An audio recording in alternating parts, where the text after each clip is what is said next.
We begin tonight with breaking news. We are now learning today the driver behind the wheel of that car in the accident that killed 2 students and injured 2 others at a bus stop, now under investigation for DUI manslaughter. Last week, deputies say a driver somehow lost control and hit the 4 students as they waited for their bus. You're looking at the memorial set up by the community. Chand Wazir and Tiana Johnson, both 15 years old, died in that crash. Other students injured have since been released from the hospital. CBS 12 News obtained new release documents. Our Andrew Lofholm's joining us in the studio tonight with what those documents say.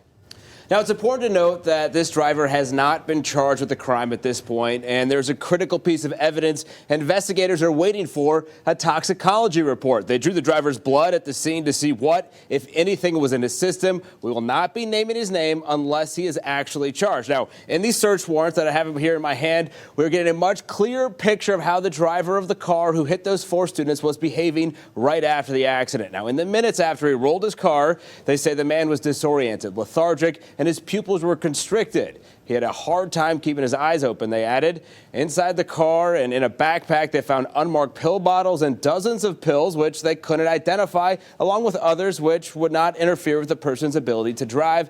I talked to a personal injury lawyer who specializes in crashes just like this about what we can take away from these warrants. The fact that he submitted to a toxicology report means we should probably wait for those results to pass judgment on whether or not he was under the influence. He's already guilty of committing these horrible acts of killing these children and injuring others. The motive behind that, the why behind that, we don't know. It could be because he was under the influence, and the toxicology report would certainly lend more certainty and credibility. Now, the driver is potentially facing DUI manslaughter charges depending on what those test results reveal, but ultimately it will be up to the state attorney's office if the driver will be charged. In the studio, Andrew Lofholm, CBS 12 News. Now, neighbors in the area where the accident took place are asking something be done to slow down speeding traffic near the stop sign. Some are asking a traffic light be installed along Crestwood Boulevard. The speed limit there is 40 miles an hour, but neighbors say drivers often do more than 60 on that street. A traffic study is currently being done to see if a light is needed. We are learning more tonight about what law enforcement officers saw at the scene of that tragic crash in rural Palm Beach last week. Yeah, the driver ran down a group of high school students waiting at the school bus stop. 2 of them are dead, 2 others just released from the hospital. But so far, no criminal charges for the driver. Yeah, CBS 12's Jay O'Brien joins us now with the new documents we obtained showing what police saw from that driver when they arrived on the scene that morning. Jay?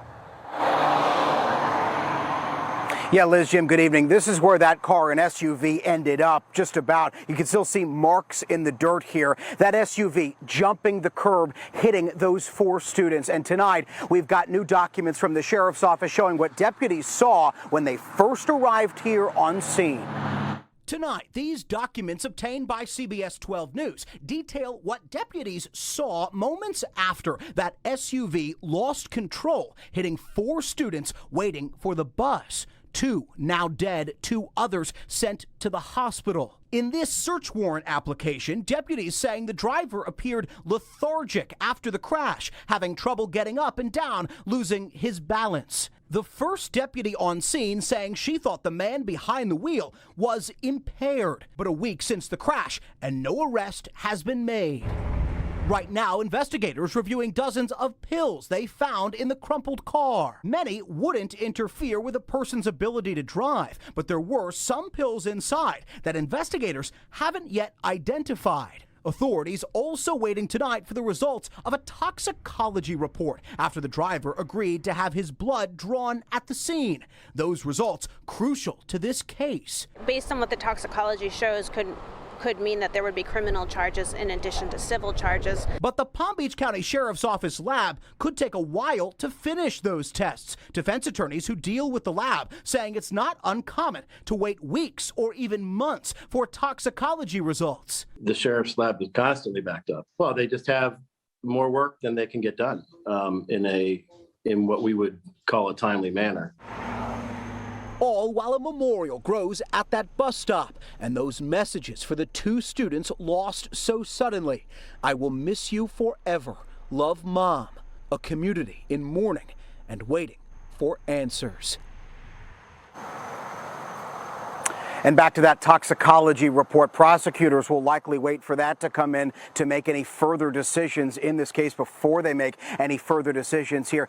And prosecutors, law enforcement, they do have some leeway. They can wait for evidence to continue to come in. They only become under the clock when they charge someone or when they arrest someone. That is when Florida's speedy trial rules kick in, and you have to bring that person to trial within a certain period of time.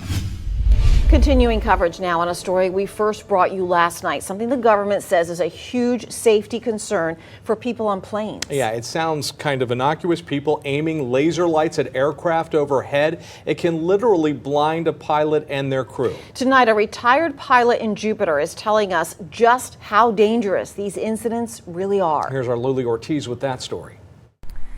Each day, dozens of flights take off and land safely here at PBIA. For passengers, it's become routine.